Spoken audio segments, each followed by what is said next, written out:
Assalamualaikum warahmatullahi wabarakatuh. Selamat siang, salam sejahtera untuk kita semua. Om Swastiastu, Namo Buddhaya, salam kebajikan, Rahayu, Rahayu. Mohon maaf Pak Kadis, sebelum kami menyampaikan sambutan, terlebih dahulu kami akan menyampaikan pantun. Belajar bahasa sembari membuka kamus, membuat tali simpul di atas mesin. Bahagia rasanya kami jajaran K3S Tanggamus dapat berkumpul di Musi Banyuasin. Satu lagi nih Pak, berpacu kemudi dengan kendaraan limosin, sedang bertanding terdengar bunyi menggembus. Maksud dan tujuan kami datang ke Banyuasin, ke Musi Banyuasin untuk studi banding pengelolaan dana pos. Yang kami hormati Bapak Kadis Pendidikan dan Kebudayaan Kabupaten Musi Banyuasin, Bapak Dr. Iskandar. Paham ya juga, saya paham jam tidurnya waktu mengambil doktor.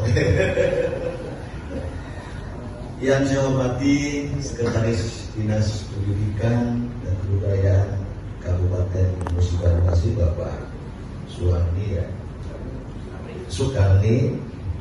Yang saya hormati seluruh jajaran, ada Pak Jaya, nanti sudah bertemu, seluruh jajaran Dinas Pendidikan dan Kebudayaan Kabupaten Musi Banyuasin. Yang saya hormati Bapak Bagus, tidak bagus, ini kebetulan kami Didas kami Pak, kami Didas dan Ketua K3S Kabupaten Pak Mursalin, bangun dulu Pak Mursalin. Ini adalah Ketua K3S Kabupaten kami, dan yang lainnya Bapak dan Ibu ini adalah seluruh jajaran K3S Kecamatan. Alhamdulillah syukur pada siang hari ini kita semua masih diberikan kesehatan, kekuatan sehingga kita masih bisa melaksanakan kegiatan di siang hari yang sangat luar biasa ini. Shalawat dan salam senantiasa kita sanjung agungkan kepada Nabi besar kita Nabi Muhammad SAW, yang insya Allah yang selalu kita nantikan syafaatnya di yaumil akhir. Amin ya Allah.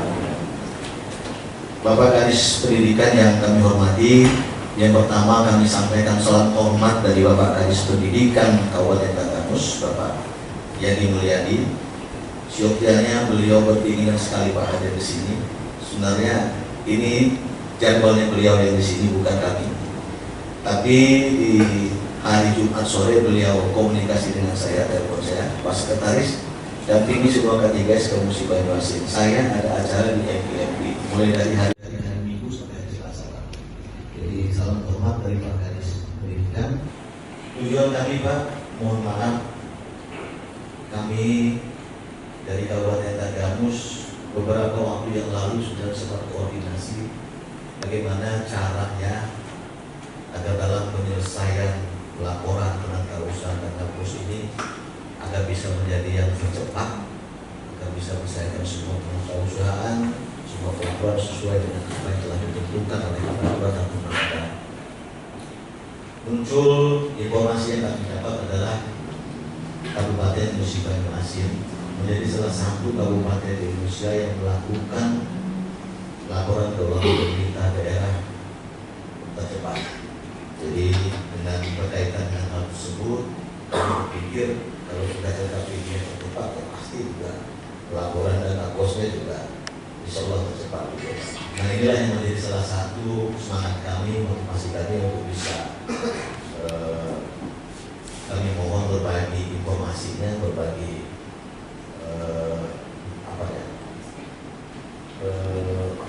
pengalamannya kepada kami Pak Aris.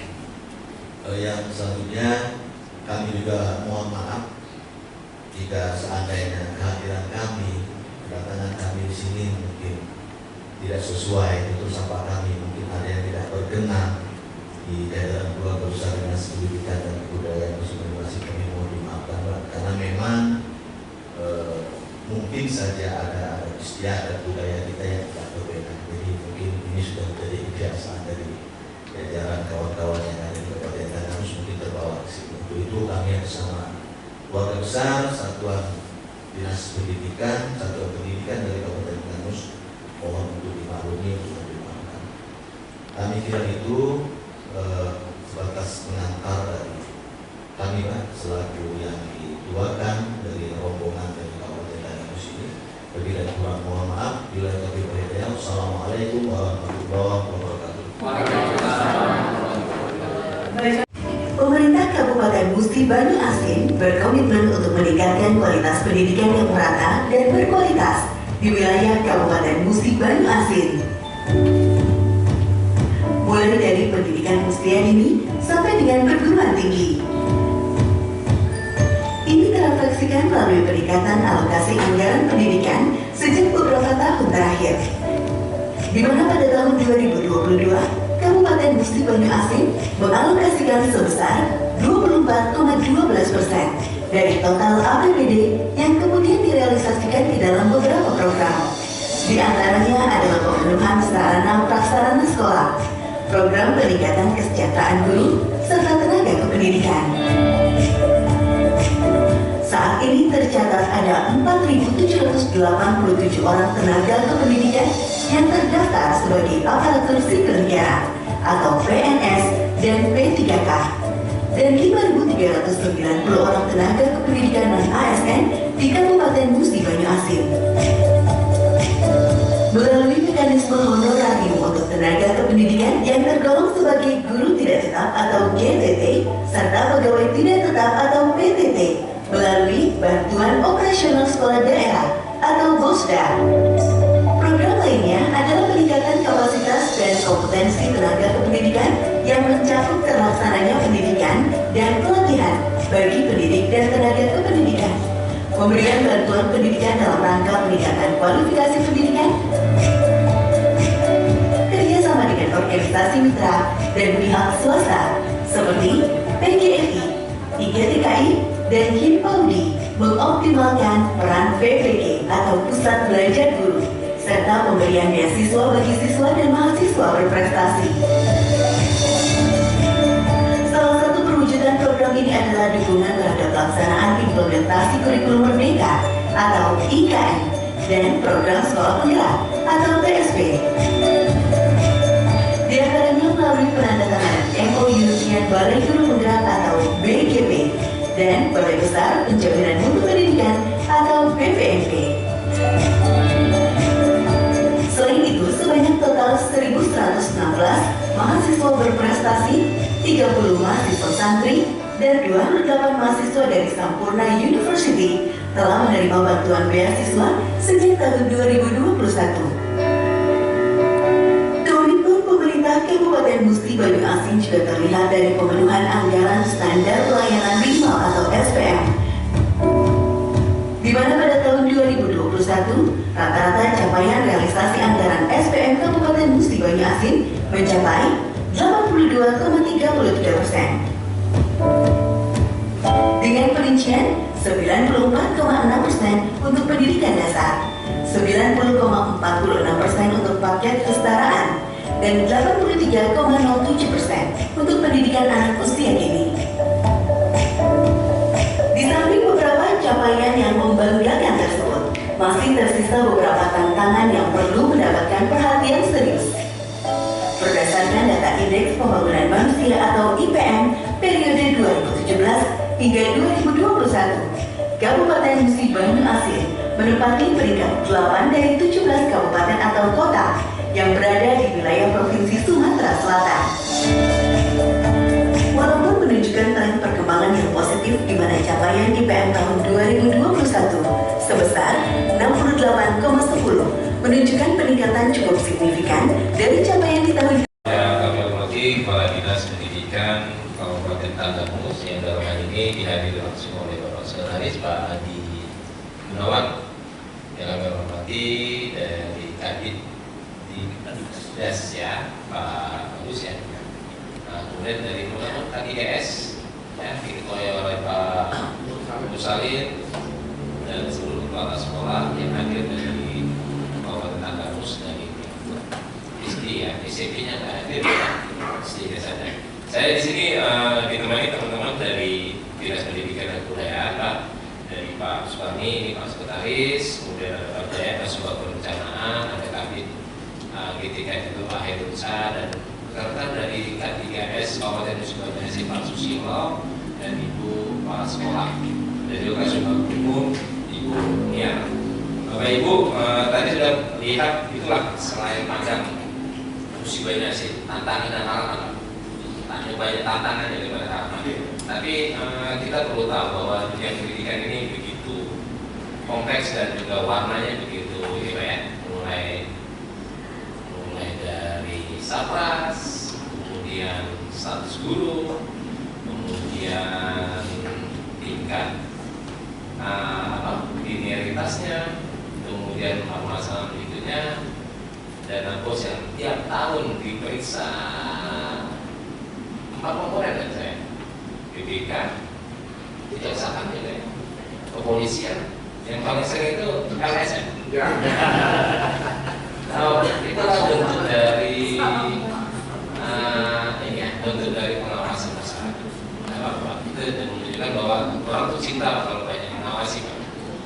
Bapak Ibu yang kami hormati, Pak Gun, ya selamat datang di Musi Banyu Asin Pak. Ini ibu kota Kabupaten Musi Banyu Asin, namanya Kota Serayu. Kalau di Tanggamus Kota Agung ya, Kota Agung ya, Kota Agung tahun 97 ya, Kabupaten 97 ya, kita tahun 97.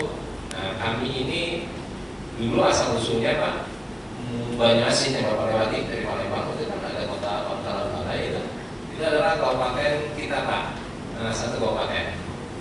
Kita pemekaran tahun 2021, jadi Banyu Asin itu adik kita pemekaran 2021. Dulu sebelum pemekaran ya hampir di angka 30.000 km persegi. 30.000 itu Jawa Barat sekarang Pak, dari Ciamis itu sampai ke mana, ke daerah Kampung Perahu. Nah itulah, jadi begitu besarnya. Dan tahun 2001 dipecah kabupaten ini. Kami terdiri dari 15 kecamatan Pak. Dan kata saya jumlah penduduk kita di angka hampir di 630-an data 2022-2023. Jadi hampir sama lah kalau jumlah penduduk ya, kayaknya hampir timbangan. Hanya luasnya saja yang bedanya, luasnya di sana 5.000 ya, nah di sini 15.000 km persegi Pak. Di ujung Bapak ke timur itu berbatas Jambi Pak. Kalau ke baratnya berbatas dengan Lubulingga, Musirawas. Kalau Bapak biasa lewat di lintas barat lewat sana ketemu. Tapi nanti insya Allah kalau ada tol sudah dekat nanti Pak. Bapak kalau kesini lagi insya Allah 2024 akhir tol itu mungkin sudah ada. Jadi Bapak jadi nanti kalau mau ke Jambi dari Palembang cukup 2,5 jam Pak. Itu sebenarnya berujung pada peningkatan IPM. Karena IPM itu ada 4 indikator, semuanya pendidikan berarti 50% ya. Rata-rata lama sekolah, dan sekolah. Jadi di situ menunjukkan bahwa kami belum bisa mencapai dari target kami di tahun 2022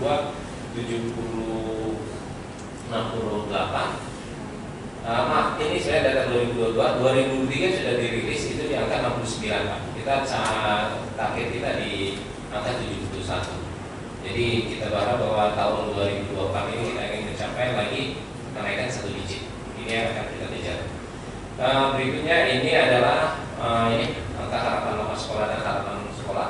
Dan tentu ini setiap tahun bergerak maju Pak. Kita berharap bahwa baru dia apa 7,65 Pak. Berarti SMP lah ini ya. SMP kelas 2 sudah belum tahu itu 7,65 ya, kelas 2 naik kelas 3 lah. Karena Thomasnya rata-rata ya Pak ya. Kemudian harapan lama sekolah di angka 12,38 itu berarti dia pengen sampai SMA tadi ya nyampe. Karena salahnya ya mungkin diajak orang tuanya Gogo Pak ya. Sana Gogo dia. Tadi ada banyak sana Pak ya. Ada bendungan besar ya. Begitu Pak. Iya, besar ya. Diajak bertemu bertani atau menikah semacam Pak. Mungkin bekerja dan ini menjadi tantangan kita semua. Bukan hanya di Sulawesi, ini di Lampung juga tantangan juga. Kemudian ini alokasi dana pendidikan Pak. Betul di tahun 2024 kita mencapai 25,61%, terus meningkat Pak. Komitmen yang besar dari Pak Bupati, Pak Cedis. Karena Pak Bupati itu mantan di orang pendidikan juga, jadi sangat care Pak kalau dunia pendidikan. Selagi itu dalam rangka peningkatan IPM, jadi mulai dari beberapa aspek sarana prasarana kemudian peningkatan kapasitas guru. Kemudian lagi pengangkatan P3K. Jadi kami ada concern di item yang satu itu, pengangkatan P3K. Di kita sudah hampir di angka pertama perhatikan 1.245, kemudian 850, yang ini sebentar akan dilantik 1.100 Pak. Kami ini ya 2023 mau dilantik Maret nanti insya Allah 1.100, insya Allah kami akan minta lagi angka 700 Pak. Jadi insya Allah dengan total hampir 711 128 itu hampir di angka 3.800 itu tuntas. Jadi tidak ada lagi yang GTT, Honda, Yamaha itu kita tidak ada lagi Pak, insya Allah. Jadi kami pengen tuntaskan itu. Dan ini menjadi penting bagi kita. Kita ingin meletakkan bahwa teman-teman guru untuk mendapatkan salary yang wajar dan juga diberikan penghargaan terhadap apa yang sudah mereka kerjakan 2 tahun mungkin. Dan itu berkaitan dengan kita tidak bisa ngomong langsung Pak dengan apa kami pengen tadi rupanya THPD di anggaran pemerintah daerah menyatakan bahwa itu tidak bisa. Makanya yang memberikan kadang-kadang merayap-merayap gitu Pak, dari BKD kemudian Bapeda untuk menjelaskan itu bahwa jadi waktu rapat tidak terlalu bentrok dengan teman-temannya keputusan mengambil kebijakan untuk memenuhi keputusan P3K. Ini anggaran kita di berapa ya? Di sekitar 980 miliar Pak. Tapi jangan lihat 980 ya Pak ya, sama aja mungkin 80% itu gaji, posda di situ, gaji, ada tunjangan segala macam. Tadi cuma 20% yang cash flow itu bisa dimanfaatkan. Dan cash flow yang bisa dimanfaatkan itu ya digunakan untuk pras ya Pak ya, pembunuhan SPM. Kami pandang di seleksi Pak, berprestasi dan bekerja di daerah-daerah terkecil kita berikan rewardnya itu sekolah S2 gratis Pak. Jadi dulu alhamdulillah kemarin sudah kuliah perdana Pak, kuliah perdana di Unsri, walaupun ya lazim biasanya itu di bulan Juni-Juli, tapi karena kami kerjasama jadi dimajukan di Januari. Jadi mempercepat. Jadi tapi jadinya itu 3 bulan kayak 3 semester Pak ya. Tidak boleh lebih 2 semester pendidikan, 1 semester untuk tesis. Kita akan kasih biaya full lumayan Pak, hampirnya 30-40 itu ya 40 lah, 45 juta satu orang bisa. Dan itu free kepada mereka untuk beri reward kepada mereka. Kemudian ada beberapa lagi peningkatan kualitas hidup Pak, ada hampir mulai dari guru mapel, guru kelas, pengawas, operator, ya ada 1.600 tahun ini kita upgrade Pak. Kadang-kadang guru ini kalau IKM ini kan tidak lazim menggunakan latihan-latihan ya. Kita pembahasan besar itu dan ini berharap bahwa bukan hanya BPD tapi dalam di angka yang akan kita kejar. Kalau dari angka inilah yang kata saya tadi, operator kita harus memang di bawah. Kemudian program ini juga pendidikan lainnya ada seni budaya. Ini ada kebudayaan di sini Pak. Jadi agak sedikit ini juga kebudayaan. Kita ada museum, sudah datang ya belum ya? Belum. Oh ya, tapi karena beda ada pendidikan ya Pak ya, tidak masuk budaya. Kita ada museum kecil yang intinya bisa digunakan untuk datang belajar. Di situ ada teater, ada tempat kebudayaan yang digunakan bersama-sama.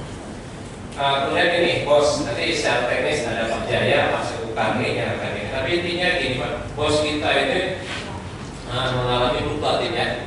Bos PAUD itu ada yang turun, ada yang naik. Jadi semuanya itu kata saya melihat dari kinerja dan juga laporan di data data mereka. Dan Pak Lima itu swasta memang lebih baik swasta hampir 55%. Di sini itu 487 ada negeri yang 445, 42 swasta dan SMP 168, 107 negeri swasta dan 41. Jadi ini jumlah tenaga pendidikan kita PAUD-nya hampir di angka 19.000 anak-anaknya. SD ada 82.000 dan 32.000 untuk SMP. Ini mekanisme ini nanti secara teknis Pak Jaya sudah disampaikan ya. Jadi mungkin kita di sini berharap bahwa dana pos ini menjadi supporting mesin juga kalau APBD semua mungkin terus menerus kita sampaikan ya. Dan yakinlah Bapak Ibu pemerintah memberikan rincian-rincian tugas-tugas untuk dana pos ini bukan berarti dapat lagi cash flow benar Pak sama kayak APBD Pak.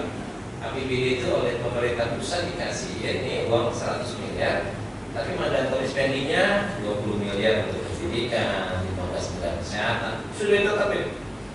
Tiga cash flow yang bisa ini kekuatan dana yang bisa kita mainkan paling di angka 20%. Itu kenapa untuk lebih rigid. Kok diatur semua Pak? Iya, walaupun itu kata umumnya di sekolah. Tapi harapannya ke depan bahwa sebenarnya dana pos saya sering bilang ke teman-teman.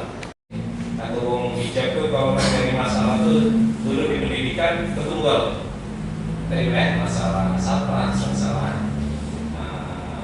gurunya nggak salah narkos, masalah linearitas, semua itu ini penting bagi kita untuk mendapatkan dari semua itu.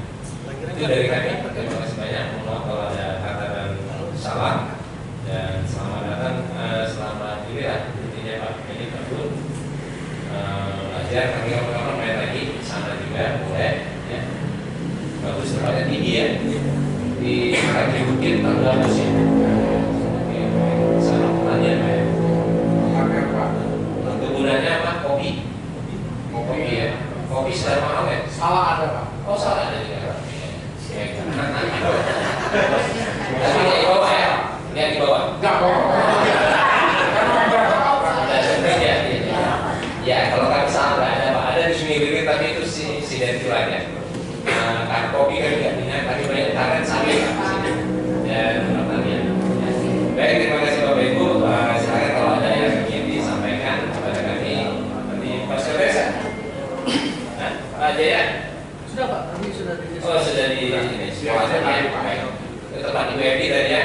Sudah jalan ke sekolahnya. Ya ini Ibu Evi selaku pengurus juga kan 3S. Kalau tempat Pak Siro enggak ya? SD 8 enggak ya? Baik, terima kasih. Kami persilakan.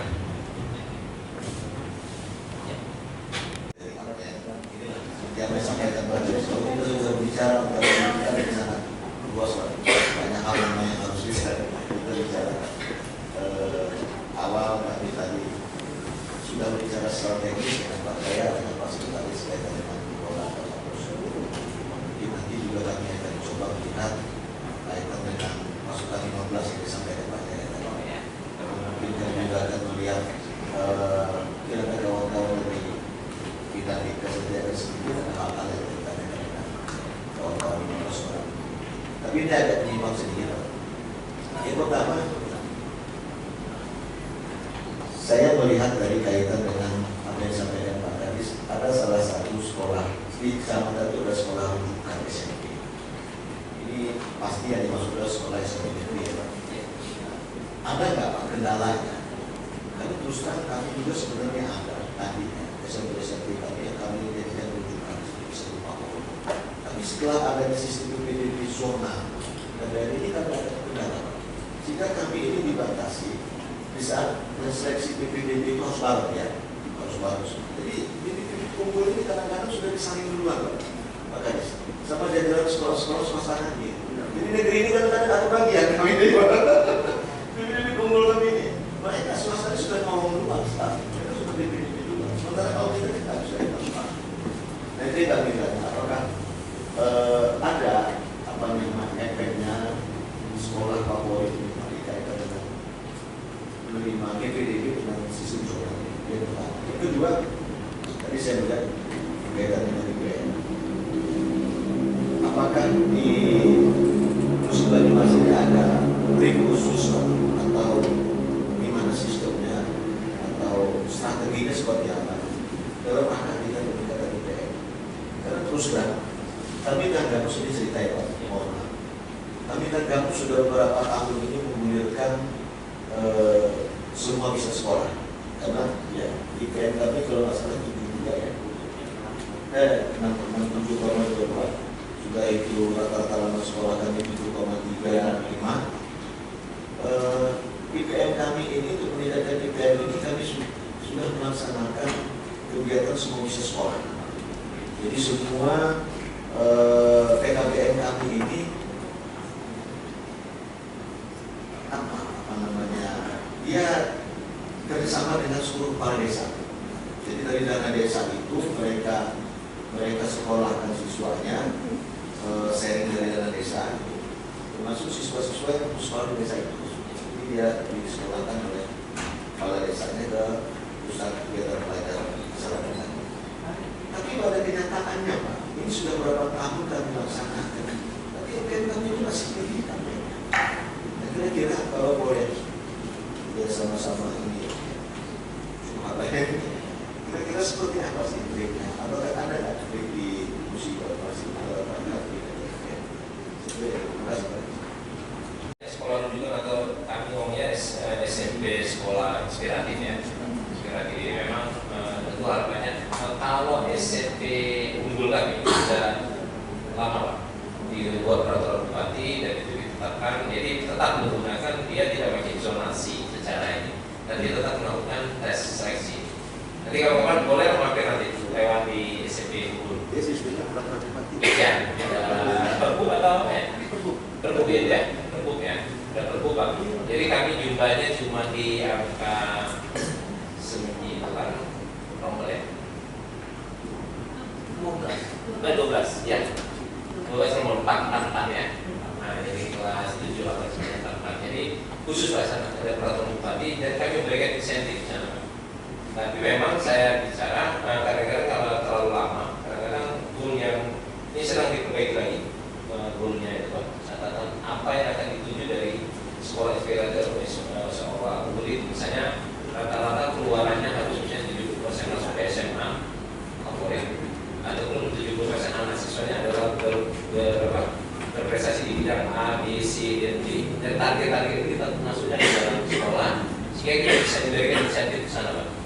Mungkin IT-nya, mungkin dari pengadaan komputernya, kemudian sarana prasarana dan insentif terhadap keputusan gurunya.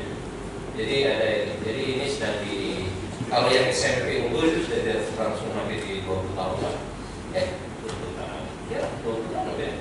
2004 ya, 20 tahun Pak. Nah, sekolah inspiratif ini baru di tahun ini Pak kita mulai. Tapi sekolah inspiratif ini akan diberikan insentif tertentu ya.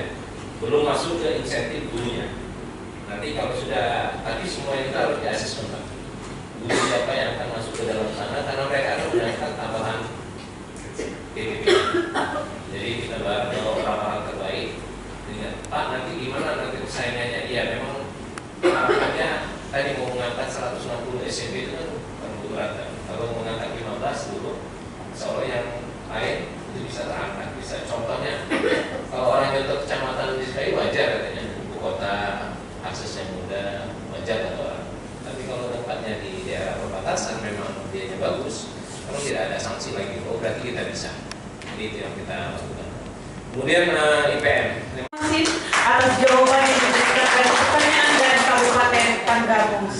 Baik Bapak Ibu yang kami hormati, acara selanjutnya penyerahan Cindramata dari Kepala Dinas dan K3S Kabupaten Musi Banyuasin kepada Kepala Dinas Pendidikan Kabupaten Tanggamus. Baik, berkenan Bapak untuk menempati tempat yang telah kami sediakan. Untuk foto.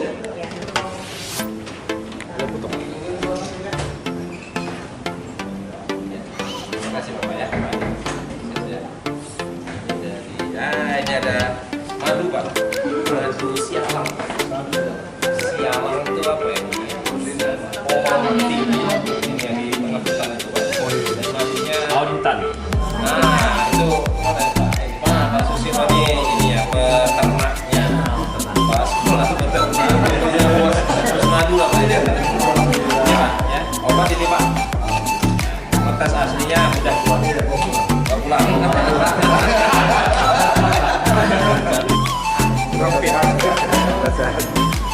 Pak siapa nih Pak Wan?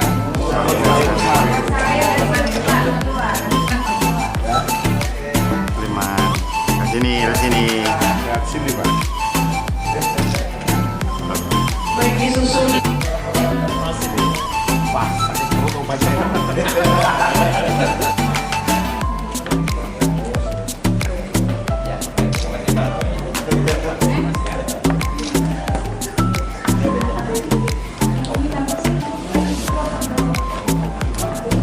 Nah ini tadi, ini kopi seperti Baik, kami ucapkan terima kasih kepada Kabupaten Tanggamus atas cindramata yang diberikan kepada Kabupaten Musi Banyuasin. Terima kasih banyak Pak.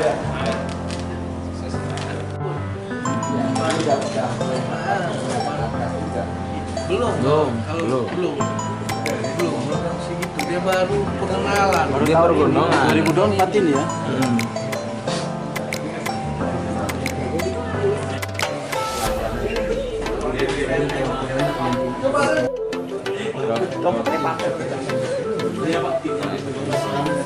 Oh, Kami di ruang rencana ini